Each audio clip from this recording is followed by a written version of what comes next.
ideas. I have a million ideas. I wake up in the morning with 3 ideas, but it's all about execution. How do you get things to happen? I like people who I have fun being around. Like, it's really important.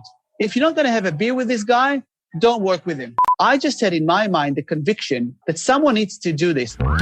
Welcome to Add to Cart, Australia's leading e-commerce podcast that express delivers all you need to know in the fast-moving world of online retail.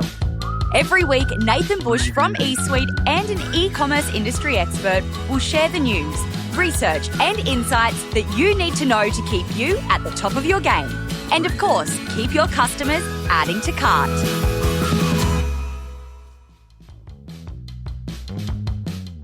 Hello and welcome to Add to Cart. My name is Nathan Bush, host of Add to Cart and director at e-commerce talent agency eSuite. Today, we have a self-confessed crazy idea guy. His words, not mine, Nati Harpaz. Many of you who have been in e-commerce for a while will know Nati from his time as managing director at Catch and as the director, CEO and chairman of Octomedia, which publishes Inside Retail. Today, Nati joins me as the co-founder and the executive director of TradeSquare. It's a new wholesale one-stop shop for business, and it allows over 150,000 products to be sold in one place to 8,000 plus buyers. Recently, TradeSquare announced TradeSquare Connect, which also allows retailers to turn into wholesalers. Now, as you would expect from someone as experienced as Nati, we have a cracker of an episode. We cover topics like the differences between B2B and B2C, why product managers and trading managers are the most crucial roles in e-commerce in his view, and why he didn't do any research before launching TradeSquare. He just went for it. He went with his gut. But I feel things go up a level in the second half of our chat, where we ask Nati for his personal advice and we get a load of gems around his way of getting shit done, playing to his strengths, the people he surrounds himself with, and his advice for those considering their next e-commerce career move. Honestly, there's so many little pieces of gold in there delivered in Nati's no BS style that really hit home for me. So let's get into it. Thanks to our partners, Shopify Plus and Signet, here's our conversation with Nati Harpaz, co-founder and executive director at TradeSquare. Nati, welcome to Add to Cart. Thanks, mate. You're sitting on your balcony and I was like, where are you from? We did the whole COVID chat before and I said, where are you at? And I was like, I'm in Brisbane. You were like, oh, look where I am. Turns the laptop around. Beautiful coastal view. You're in Cyprus. Yeah, I am. It's a little island with only about 1 million people, which is kind of weird. There's hardly any traffic. You can park anywhere you want. It's like warm 9 months of the year. So it's really hot in summer. So it's a great lifestyle. Beautiful. And you've been doing a bit of traveling lately? Yeah, that's the best thing about it. Cyprus is part of the European Union. So they treat the European Union, if you got either a vaccine or you got a PCR test, you can go anywhere. So last week I was in Amsterdam for a conference, in a fintech conference, and now I'm just here in Cyprus. There's a retail conference, actually a web conference in Portugal in November. I might be there as well. So it's great to be around here. I'm waiting to see Australia open as well and everyone getting back into their lives. That's it. I think we're all hanging out for that first retail conference back in Australia. Yeah. Now, we are here to discuss TradeSquare. It's your latest venture, and obviously you've got a really fantastic and long history in retail and e-commerce. But it's TradeSquare that we'll start with, I think. Yeah. You strike me as a person who isn't short of ideas or opportunities in what you're doing, but you have focused in on TradeSquare as what you're leading right now. What was the thing that made you go all in with TradeSquare? I've always had this idea of building a platform for businesses to buy, right? I mean, if you think about it, if I'm a business and I want to buy products for my businesses as wholesale or in bulk, nobody offers that. There was a period of time I was thinking about doing it at Catch, but it's very hard to run a B2C and a B2B platforms at the same time. It's a different way of thinking about it. It's a different technology stack. There's so many differences. So when I left Catch, I still had that idea in mind, but then COVID-19 was the catalyst because I was thinking about, and initially, by the way, the idea was to focus on gift and homeware only because I was thinking about AGHA fairs and REIT fairs and all these fairs are now being suspended. Little mom and dad shops and gift shops, etc., which are used to travel to this store and find they've got nowhere else to go. And if you try to go online and find, okay, where can I find, let's say you want to look for candles. As an example, there'll be 150 different brands of candles, maybe 50 or 60 Australian made, maybe some international wholesalers. There's nowhere you can go and find what's the range available. Then what are the prices? What is the review? What are people saying about it? How can I get some trading terms? So for the small business, COVID-19 made life even more difficult. So that actually was one thing. The other thing is I was having conversation with a wholesaler who was telling me what are the challenges for him selling to small businesses. In the old days, you had a sales rep. They'll go to the stores, they'll show them and they'll sell. It become almost impossible to do that. It's expensive to send someone down. So it increases the cost of goods. And in a world where online is creating direct channel to customers, having a sales rep walk around adds such a significant cost to the cost of goods that stores can never compete with online, as an example. Now, all stores also have online, so it makes it difficult. The other thing is it's hard to collect money from them and get them to pay. They all want credit terms, and everything is sort of manual. So it made perfect sense. What I didn't do, which is very interesting, I didn't do much research in terms of international, what's going on international. I just had in my mind the conviction that someone needs to do this. Someone needs to build a B2B marketplace to help small businesses on the one hand who want to buy product, and on the other hand, small businesses who want to sell products. So we have a candy maker from Byron Bay, right? We have a Northern Territory makers of deodorant, right? And they called it stinky pie, stinky pizza or something, whatever. It's like, smelling chickens. That's how it's called, smelling chickens. And I thought that's brilliant. Only in the Northern Territory. Yeah. So the thing is, if you're a small maker we got a guy in Queensland who makes chopping boards, right? He does it. How do you wholesale? How do you go to the 150,000 small stores around Australia and say, hey, buy my chopping board? It's impossible. Having a platform like us democratizes in a way the wholesale. So not only the big end of town who have big resources and sales, a small wholesale now with a small maker can now reach out to thousands of small stores. So that was the idea started. And then I had a conversation with a few retailers, actually, not wholesalers, that had vertical integrated products, right? So they had their own white label and brands. And they said, look, we really want to also wholesale, but we don't want to wholesale to our competitors or to other retailers, but we are selling to councils. Let's say, for example, it was a baby retailer. He said, we sell to councils, we sell to childcare. So we would love to join your platform, but we only want to sell to these channels. So then that's the idea went from a wholesale to retail, so gift and homeware, to slightly wider category. And the way we build the platform allows you as a seller, as a wholesaler, to choose the channels you want to sell to and blacklist the ones you don't want to. So we have sellers who are saying, we don't sell to retail, we only sell to hospitality, etc. We sell to online, we don't. So we allow customers, our sellers, to really customize their proposition. Right. And then from there on, we build lots of features. Wholesale is very different. There's a minimum order on a SKU level. So our platform needs to support that. There's discounts, volume discounts, so we need to support that. Then we need to support order value. So you might say, minimum 10 per SKU, but also minimum $500 per cart. So if you buy on a platform and you get to 300, it will tell you got to add another $200 from this seller. But then you can have in one cart, you can buy from 10 different sellers. We had a customer who bought from 15 different sellers in one cart. Now imagine a little store, if she had to go now and buy 15 different wholesalers. It's 15 different purchase orders. It's 15 different payments. And it's 15 different tracking to see where my order. On TradeSquare, in one order, she can actually... And if you think about what is a small business, it's a mom and dad operator. They probably stand in the front of the shop half the time selling, right? They train the staff. They stock the shelves. They have to do the buying. Then they do the accounting at the end of the day. So their life is already difficult. If we can help them make their life easier. The interesting thing we've done recently is we signed a partnership with the News Agency Association and we signed up like a few thousand news agencies who are buying from us.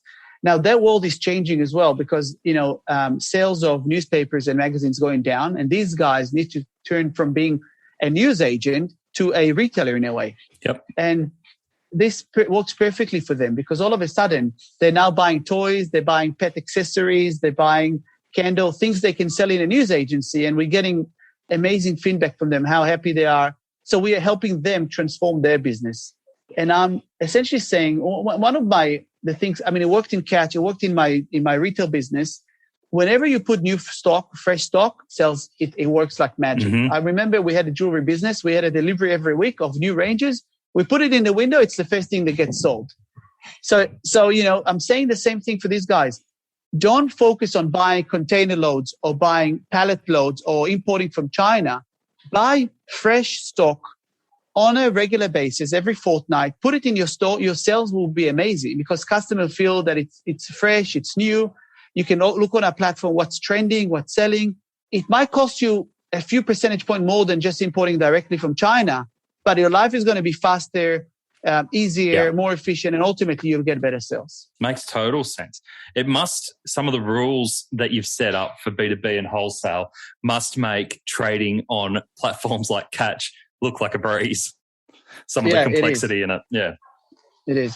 But we have Einat, who's my co-founder and CEO. She's an unbelievable CEO, and she's really just got it. And she's built an amazing development team. So, for me, everyone's asked me, what is the most critical role in e-commerce these days? I mean, I would say one of the main critical roles is the product manager, the guy who actually decides how you design the website and what looks at the numbers and makes the changes. That and the trading guy. The guy who buys the stock, the buying, not the selling, the buying. Gabi always said, you make money when you buy, not when you sell. Right? Yes, I love that quote of his. And Warren, and by the way, he copied it from Warren Buffett to say you make money from stock when you buy, not when you sell. It was funny because when we were doing the roadshow for the London roadshow for Catch, because we were on the way to IPO, we were in Hong Kong in an office of one of Alibaba's biggest investors. And on the wall, they had the quote from Warren Buffett, you make money when you buy, not when you sell. So Gabi and I it was so funny. So, it's the same thing here. You need to buy good. You need to buy well. And then it's easy to sell the stock.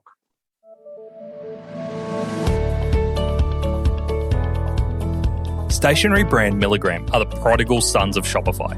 Starting life 10 years ago as a Shopify store before packing their bags for an adventure with another platform, Milligram are back over to Shopify Plus.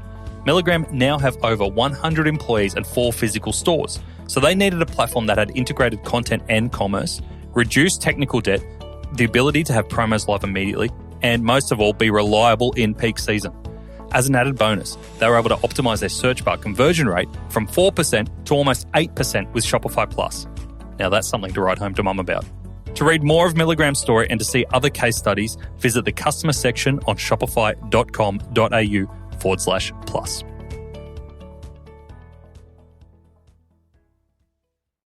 Do you find that a lot of e-commerce businesses, they've invested a lot in people to sell the stock, whether that be website optimization, developers, things that basically help get it out, but there doesn't seem to be that transition from traditional retail, where traditional retail teams are very big on the buying teams. Yeah. That doesn't seem to transition over to e-commerce teams as much yet. Well, not in the pure play sense. In retailers who have stores and have, good buying systems and buying teams, then they do really well online. But if you start a pure online business, either you have your own brand and your own vertical product and you're building a brand, and that's different because then it's your product. But if you're trying to buy and sell, you really need to know. And one of the things that work really well at Catch is, Gabi and Chezi, they grew up in a retail environment. Their dad was a retailer. So they knew all about buying products. They used to go to the markets. They sold on eBay. So that was their DNA. When I came into Catch, actually, so Gabi and Chezi were quite, they walked away a little bit from the business. They had management. They allowed management. And one of the things that I saw when I came into the business is exactly that problem, right? I went to Kalman Pola. Kalman is actually just been announced yesterday as the CEO of Myself, just been appointed. So congratulations, Kalman, if you're listening. He's my brother and I wish him all the best. I had a chat with Kalman and I had a chat to Guy. Guy was and they were sort of the very senior in the buying and merchandising team. And, when I started my role, I just said to them, tell me what you need. I'm not here to tell you what to do. You've been here for a long time. You tell me what needs to happen for this business to be successful. And I said with every team member, actually, and I had a conversation with everyone.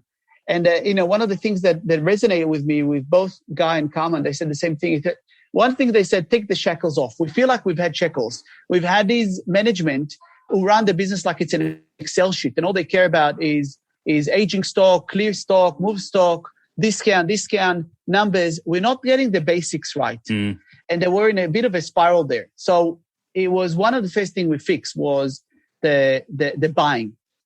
And then the function is the selling. And I mean, this is a whole podcast. If I tell you the journey about Catch is a whole story about the transformation we did, the work we've done. It was fundamental. It was from buying to merchandising, to marketing, to branding, to marketplace. I mean, I can talk about it for hours, but absolutely right. I think the point you made around buying leads to selling. And by the way, in Catch, the buyers were involved in the selling as well. Yeah. So they were the one buying it, and they were the one determining what price it sells for, and they were accountable for the sell-through, and they were accountable for the discounting. Yes, there was some promotional overhead, but we didn't have someone coming in and slashing the price without the buyer being part of the conversation. Oh, it's so important for product or buying teams to be connected with marketing or website product owners to understand what needs to shift and for them to work together, whether it's the same person on both sides, or you see a huge breakdown in there constantly. On Catchy, Catchy we even took it to the extreme where the buyer was actually involved in the design of the banner of the product he's selling. So, we call them events. So you'll have an event for, footwear. So the buyer will write the brief. So a buying team had a sales coordinator, so someone responsible for sell, the buyer, and the buyer admin, buying coordinator. So it's a team of 3 per category. In a sense, it could be bigger categories, but that's the structure. So the buyer will then say, we want to sell, evening footwear, for example, or sports footwear. So they'll write a brief that goes to marketing. The marketing then comes back with the design.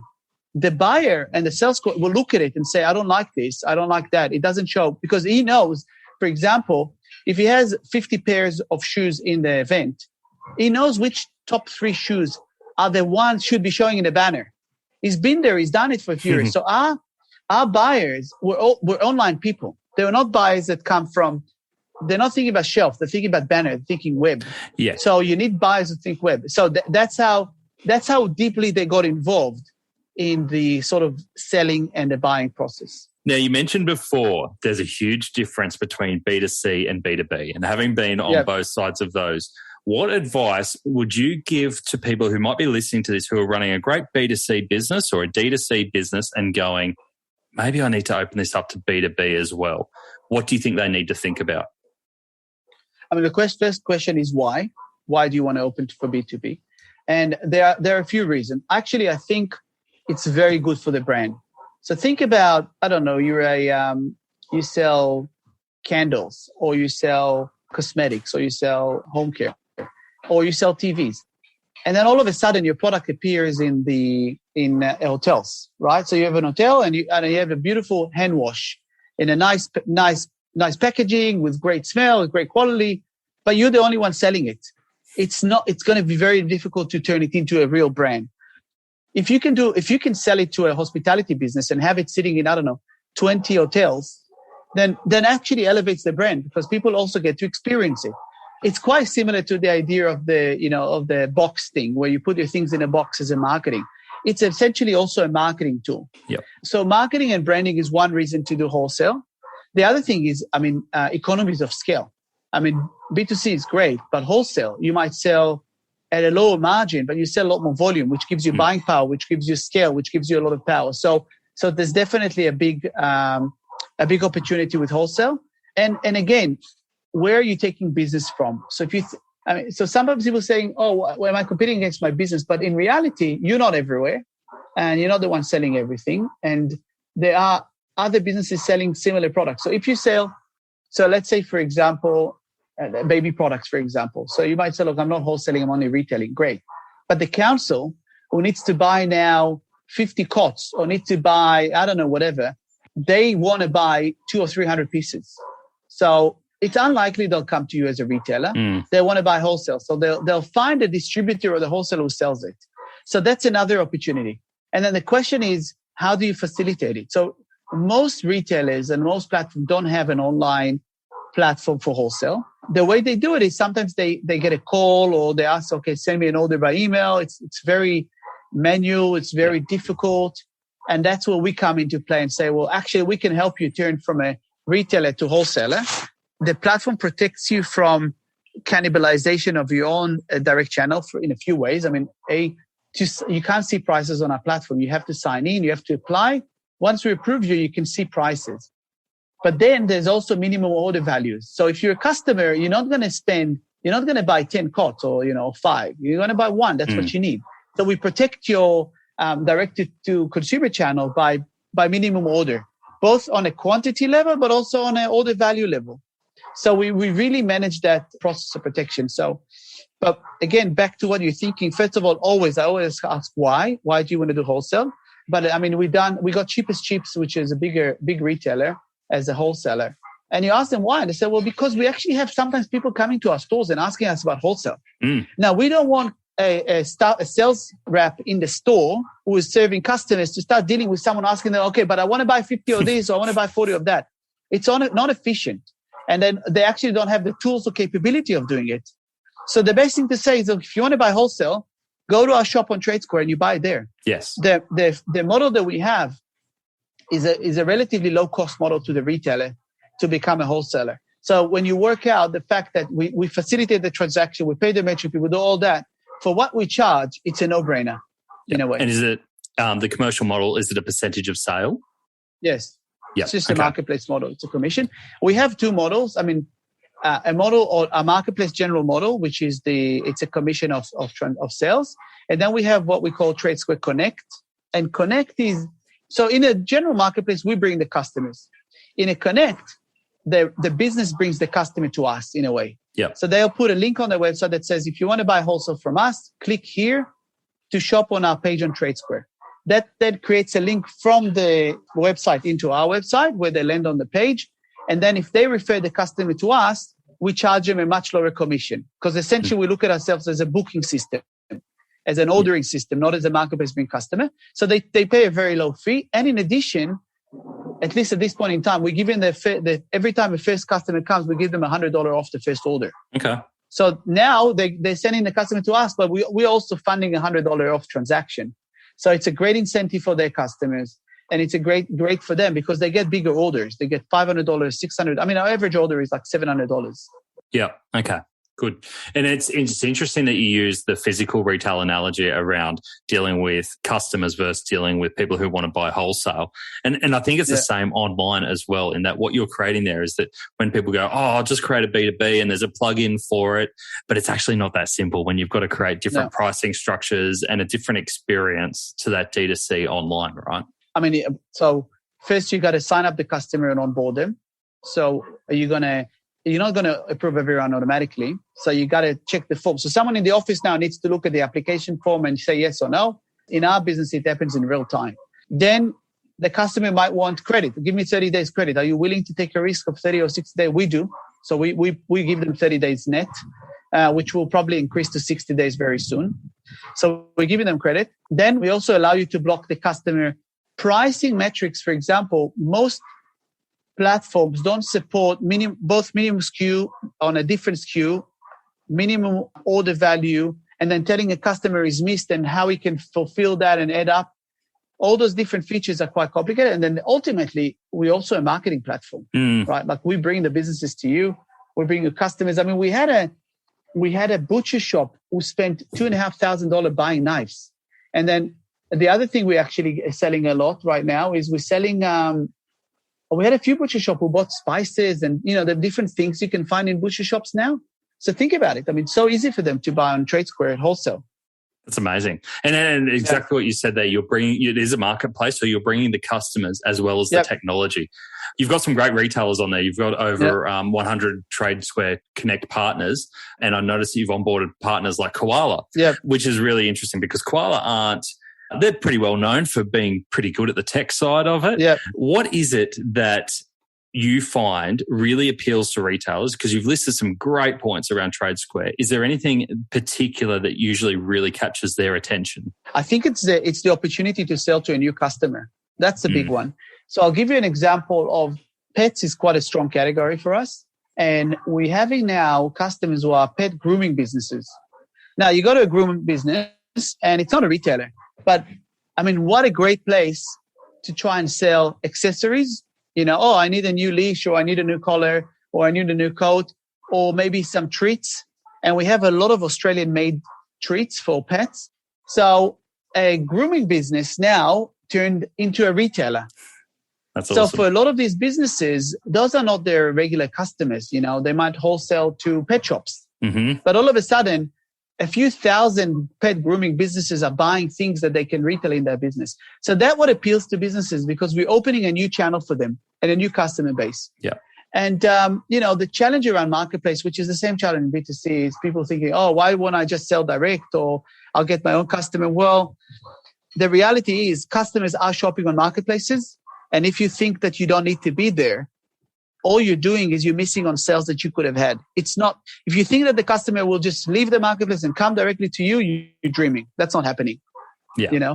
The customer wants to buy Nike shoes on Catch. If they can find the Nike shoes they want on Catch, they'll buy it. They're not going to go, oh, let me go to the Nike shop.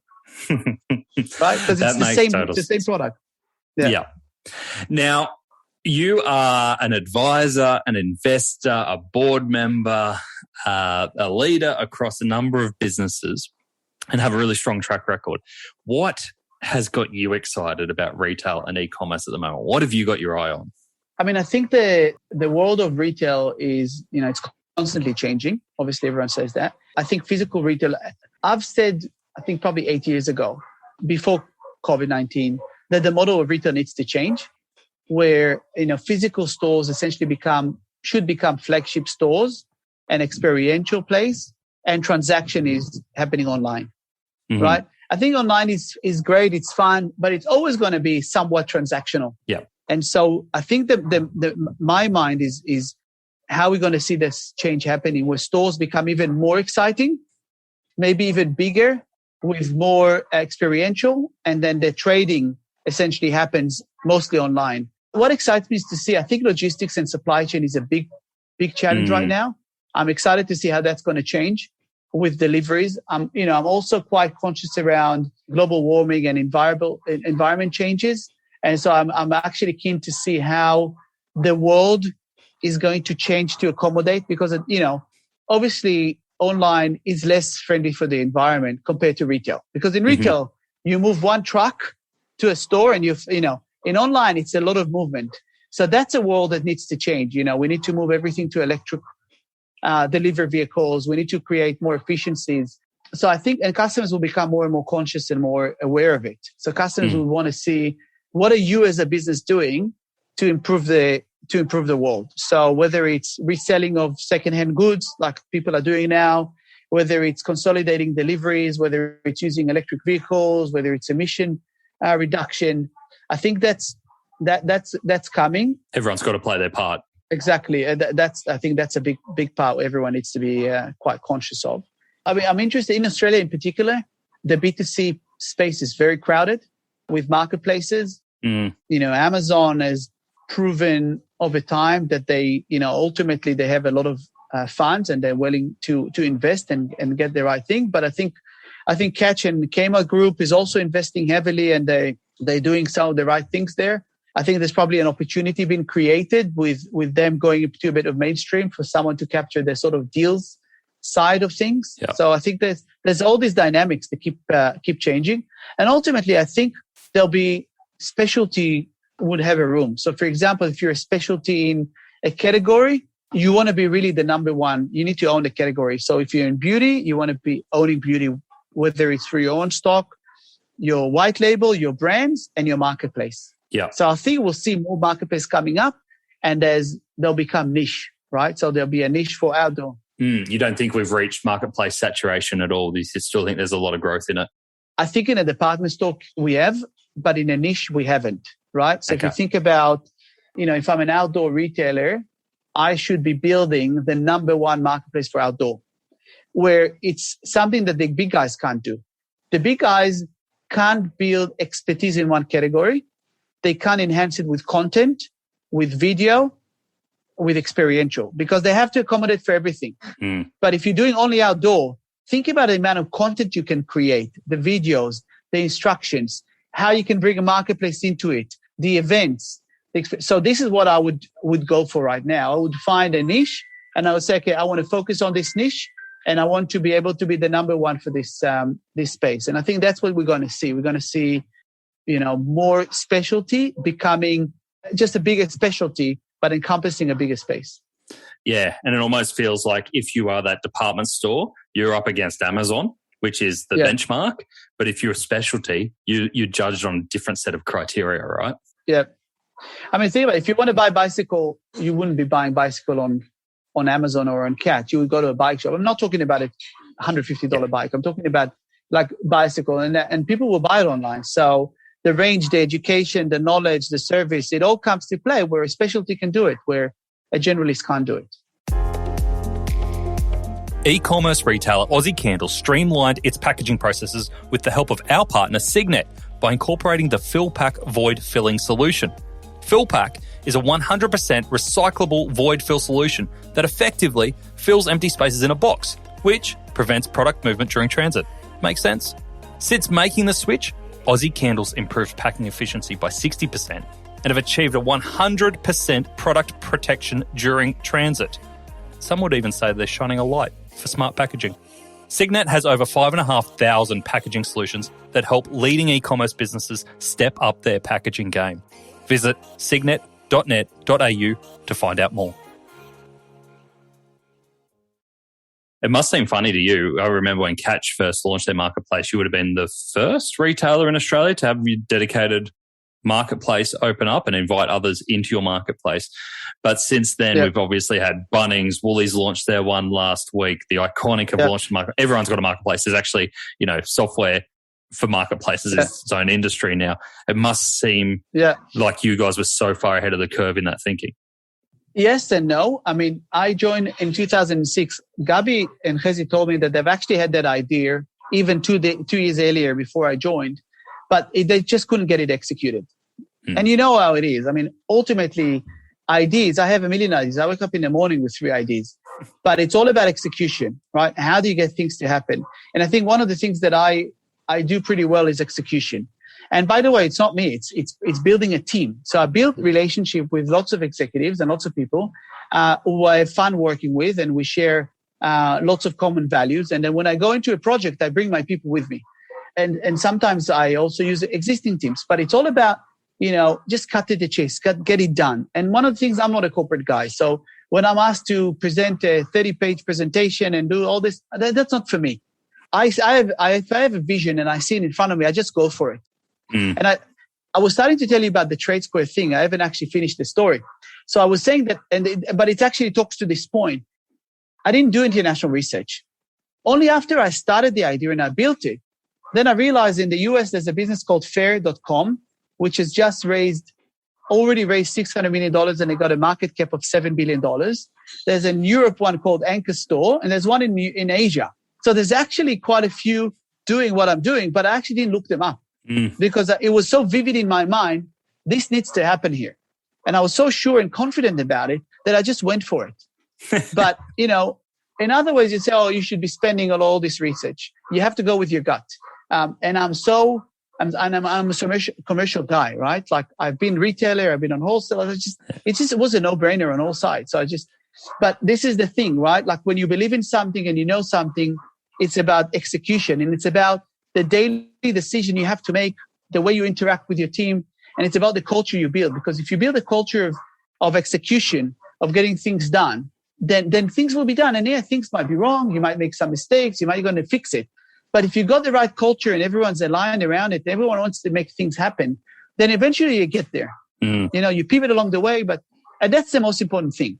I mean, culture for me and people, and that's why I say it's so important, because, my co-founder, Nat, and I, we have a lot of conversations around the building a great culture and building a great team and having the support, because we can't guarantee everything's going to work. We can't guarantee everything's going to be successful. What we're going to guarantee is that we're going to keep trying. And then we're going to do it with integrity. Yep. And when I say integrity, I mean, if something's not working, I'm not going to keep doing it because I made a presentation 2 months ago to the CEO and I said, I'm going to do it. So now I have to prove it that it's working. That's the bullshit in corporate, right? Because you think about, I said that if we do it this way, it's going to work, but it's not working, but I'm going to have to make it work because I said it's going to work. No, it's not working. You just stop it and you move to something else. You pivot. We did something with Catch. We tried to do a live video streaming with gaming and gamification. We spent a lot of money on it, but it didn't work. I mean, it worked nicely, but it didn't really work as well as we wanted. We stopped it, right? Put ego aside. It's about what's right for the business. And the problem is, this is a big problem in corporate where, it's the individual first before the company. Like you put yourself and your career before you put what's right for your company. And that results in bad decisions or in throwing, good things after bad things because, I made a commitment or I made a presentation or whatnot. It's funny that you mention pivoting and being agile, moving fast, because one of the things that I read in the research of TradeSquare was around how you did not set this up as a proof of concept. You were like, we're going big with this right from the start. What was interesting in what you just said then is that just because you're pivoting and you're making quick decisions doesn't mean you have to start small. Yeah, or shortcut. What I meant is, look, we went with Miracle, which is an enterprise platform. It's expensive. It's hard to implement, but it supports growth. I mean, Bunnings, Catch, Walmart, Mexico, Best Buy, they all run on this platform. And they just raised a huge amount of money, right? Yeah, and look, the CEO is a really good friend of mine. And I, when they did the first round, I was there. Like, we were the fastest growing marketplace. I visited them in Paris and I did all the calls with their investors to talk about it. So we have a very close relationship, but it's an enterprise solution, right? Setup costs would cost you $250,000, just the fee. And then you got to do all the technology and then you got to pay. It's not cheap, but I didn't want to go and in a year and a half time say, I now have to replace my stack, or I have to rewrite the code, or I have to all this. There's no point. The downside of it is it costs you more money. I mean, it was more expensive and we burnt it through a lot more cash. But, I was quite confident in the concept and in my ability to raise money from my investors who trust me that I said, we'll just go for it. Nice. The pivoting, for example, was, from just gift and homeware to more generalist B2B marketplace, where it does facilitate retail, but it also facilitates others. That's where TradeSquare Connect, that's another pivot. Those are the type of pivots that I'm talking about. Yeah, that makes sense. Now, you mentioned you've got a great network of mentors, teams, and friends around you. You know the people that can get shit done, that can go on your execution path with you. What are the personality traits that stand out for you that make great retailers? Yeah, I wouldn't say retailers, though. I mean, I have to say that it's not about retail. It's about, first of all, we always look at traits. What are the personality traits you're looking for in people, right? Number one is integrity.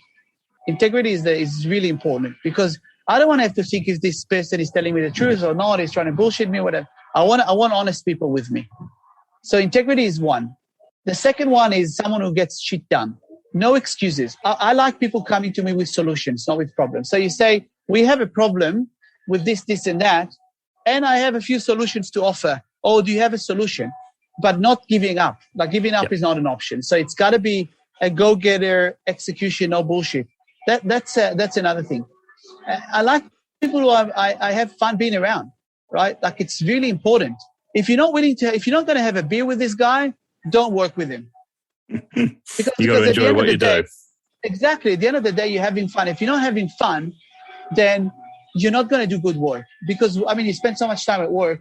You want to make sure that you're having fun with the people around you and it feels like a family and you do more for the business and for the people around you.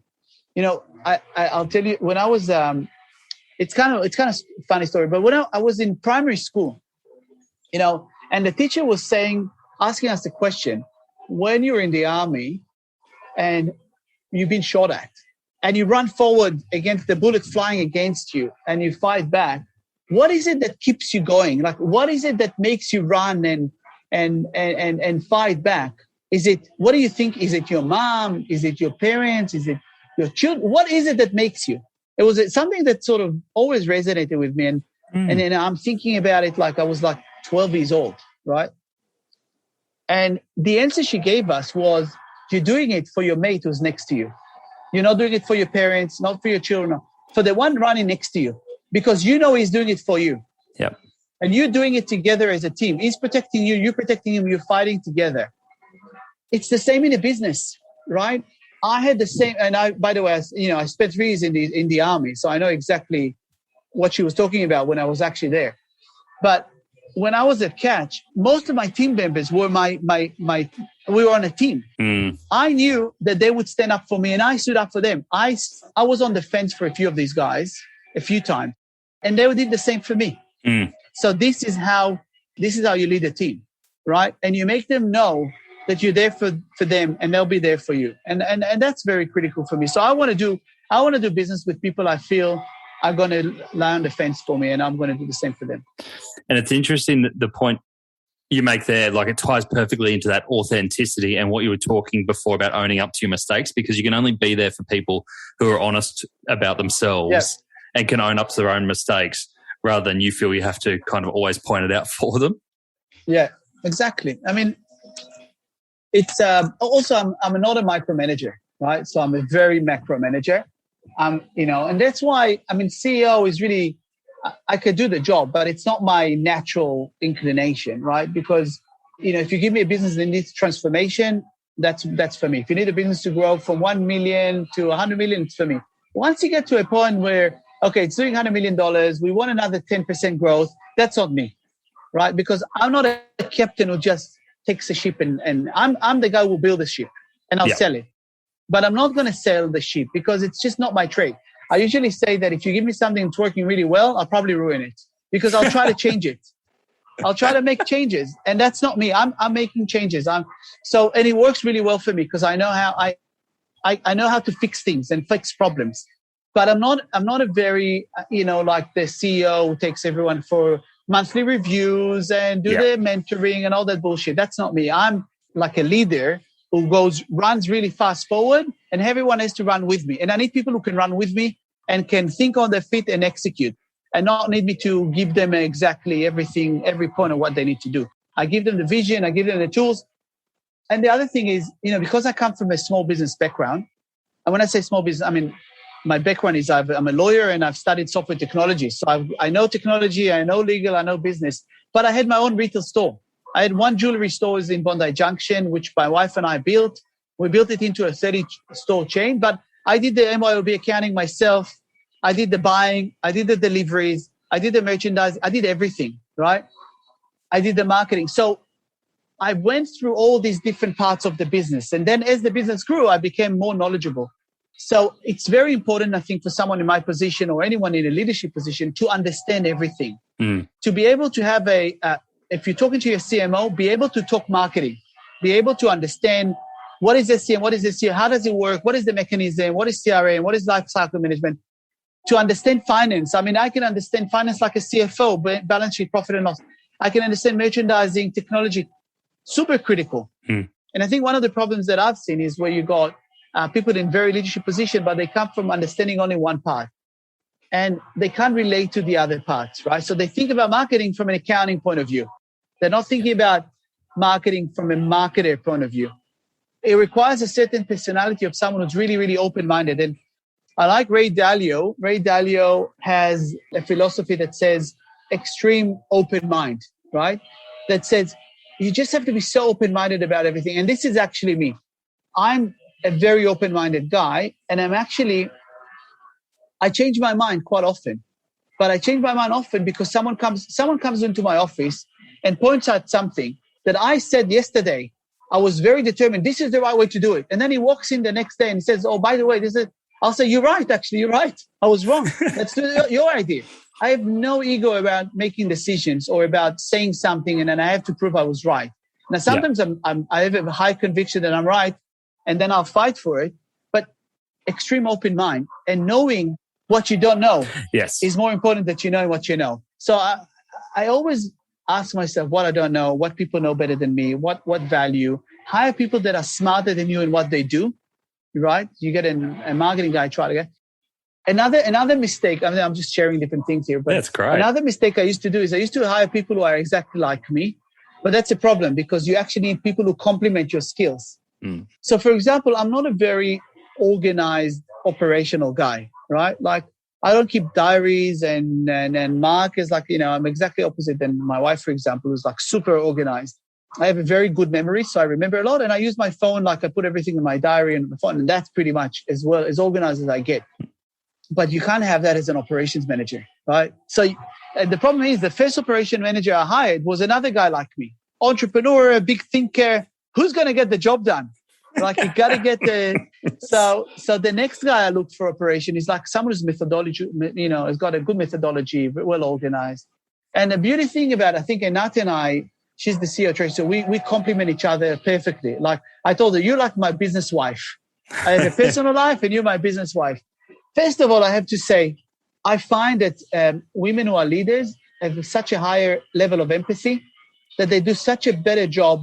I mean, I admit, I don't know, and there's obviously men who've got empathy, but women naturally have more empathy. Yep. And it's so important for a team to have good level of empathy because people love working with me, not because of my empathy, put it that way, right? They love working with me because I inspire them, because I move things quickly. They can get shit done. There's no bullshit. But I'm not really a shoulder to cry on. People need that sometimes. So Nati is, on the one hand, very analytical, very smart, very entrepreneurial. She's like the startup person. But at the same time, she brings that value of being able to build an amazing culture. I had a guy who went in there recently to do some work. And he said to me, man, the team you built here, it's unbelievable. And the culture you've got. And so that's so important. So I think Nat, for example, compliments me. We compliment each other. I'm the crazy ID guys who bring these crazy things and well network and brings all the sellers. And she's the one who actually gets it and make things happen. Yeah. So it's very important to choose a good partner.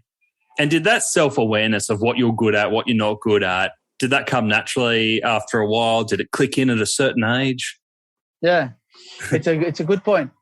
There's a guy who does some advising for us on recruitment and hiring. And I had a conversation with him and he said to me, look, there are 3 different personality traits and you're a 10 at entrepreneurship, something like that. He had a definition for it.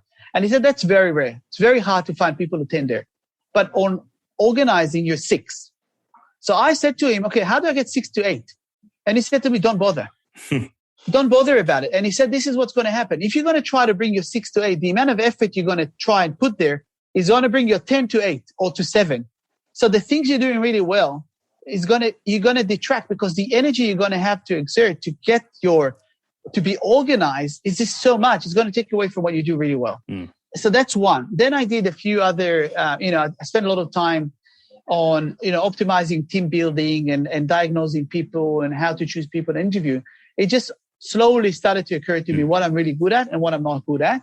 And then the fact is you hire people for what they're good, not about hoping that they'll improve what they're not good at. So you hire for traits. And I just realized what my traits are. And my traits are to get things, like organized, right? So I can organize, I can take an idea and I can vision how that idea could be executed. Then I put the team together. Then I put the business plan together. Then I bring the investor. And then I follow them with strategy and with a really good network. And that's the secret. So for me now, the biggest challenge is finding good people all the time, expanding my network and building relationship with people that I can mentor and help them. Ultimately, one of the things I say to people is, if they're in their early 40s, I'm saying to them, you got to stop thinking about your next job as another job that's going to make you another $20,000. I mean, I had a conversation with someone yesterday because ultimately you're just going to stay in the rat race for the rest of your life. How do you get out of the rat race? You join a startup company or a new company or a company that's going to reward you for the outcome. Don't worry about making 250,000 or 270 or 280. Don't waste my time talking about $30,000. Like I had a conversation with someone yesterday. Tell me what are you going to make in 3 years' time when this business gets sold for, I don't know, $50 million or $100 million or there's an exit. You need to make $1 or $2 million because when you pay capital gain tax on that, you end up with 75% of that money. So if you made $1 million, you get off $750,000. How many years would it take you to save that money? Even if you made the extra $20,000 a year or $50,000 a year, over 10 years, you'll make $500,000 less tax. You got $250,000. Yeah. You need 30 years to save $750,000 net. right? So you really got to focus on and the mind shift. And this has been my mind from day one. I'm not looking for a job. I'm looking for a partner. I'm looking for an equity. I'm looking for something and I'm happy to take a low salary. I'm happy because you can't have it all. You can't have a high salary and high equity, right? You got to risk something. And so you say to the guy who hires you, say, look, man, you got a great business. I'm happy to come. I know what I can do. I know I want $300,000, but you know what? I'll take 250 or I'll take 220, but I want more percentages in the business. I want to be sharing your success. And for an owner, it should make absolute sense. And I'll tell you the TradeSquare story is, even though I founded it, and even though I put the initial fund and everything, I gave away 60% of the company to the employees. So my partner and all the other ones, they have 60%. So we're all going to get diluted now we're raising more money. But for me, it's more important that everyone feels like they have an ownership and they have a part of it and it's there. And that's why they're working like that. And by the way, we didn't pay wages for the first 4 months. Everyone worked for the equity. And then we raised money and then they got lower salaries. So, but they're working for the big dream. And some of them could make $5 million if this becomes really successful. That's brilliant. Mate, I don't think you've left anyone who's listened to this uninspired. Everyone should be finishing up, thinking about what the next rocket ship is that they're jumping on. And we really appreciate everything that you've shared, both about TradeSquare, but probably more importantly about your journey and what you've learned along the way. Yeah. And look, what I suggest is if you have a really good idea and a dream, I used to just sit down and write it down on my computer and start to formulate it and how we go, and then share it with me. Because I'm at a point where I can help businesses sometimes. My journey now is TradeSquare, so I think my mind was going to be 100%, but I can point them in the right direction sometimes. The other thing is we're looking for talent. I think TradeSquare, I'm hoping we'll have a big announcement coming soon, and we're going to be adding people to the team, and we need some really good talent to join us. And by the way, I feel like a recruitment company because over the last 12 months, I probably placed 8 or 9 people in jobs where I've been asked, do you know this, do you know that? And I'll just try to do an introductions. So I think there's, I haven't started a recruitment company, even though I should think about it. You better be careful because that's how I started my recruitment company. No, but the point is, I feel that if I'm helping a company find and a person find, I'll make enough money from other things. I don't need to make it from the recruitment. But I'm building relationship with people and I'm doing good things for them. And hopefully in the future, I can ask them for a favor and they'll do it for me. Good things come back around, especially in an industry as small and tight as retail and e-com in Australia. Now, Nati, if people have listened to this and they go, I need to get in touch, what's the best way? So email is my email, obviously. You can put it on the podcast, nati@harpazgroup.com, or my WhatsApp, which is 614-332-6052. Beautiful. We've never had a WhatsApp number being shared before. Yeah. That's great. No, because actually my Australian number is, I have a local number here. So my Australian number is only the WhatsApp. If you call me on the Australian number, only when I'm in Australia, which I'm hoping soon, when things open up, I'd be able to come home for a visit. I've got, half my family is back there. So I've got to come for a visit. Yes. And for those jealous of your adventures, what's the next country on the itinerary? I've been to Amsterdam twice in the last month. It's an unbelievable city. It's one of the best cities in the world. And I think I've been to Tel Aviv a few times. It's also an unbelievable city you got to visit, especially if you're in technology. And I think I might be in that retail show, web show in Portugal, early November. So it could be interesting to maybe, if things are open up for people to come from Australia, we can do a little delegation. Do you know, I was in in Amsterdam, I was in this fintech shop. Australia had a little stand there. It was so weird. It was the only country. And what they were doing, they were hunting for talent. So it was the trade department trying to hire people in the fintech space to move to Australia.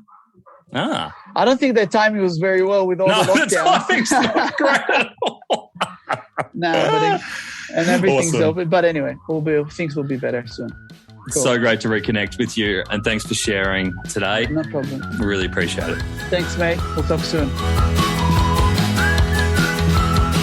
So how do I wrap that up into just three bits of practical advice? I think the beauty of an episode like this one with Nati is that everyone is going to relate to a different bit and take their own little bit of gold out of it. But if I look back, here are my 3 pieces of practical advice. Number 1, fresh stock sells like magic, spoken like a true retailer. Rather than doing big orders of stock that you struggle to sell through, can you buy more regular, smaller batches of stock? You may not make quite the same margin, but you will have a lot more to say and a lot more to excite your customers with. Number 2, the rise of niche marketplaces. Even though it feels like we're at marketplace saturation, everything we see, everything we hear feels like it's about marketplaces, Nati's view is that there's still plenty of growth for niche marketplaces. So if you are a D2C business, it might be worth thinking about how you can own the category rather than just competing for your brand. Number 3, set yourself up for scale, but be prepared to change.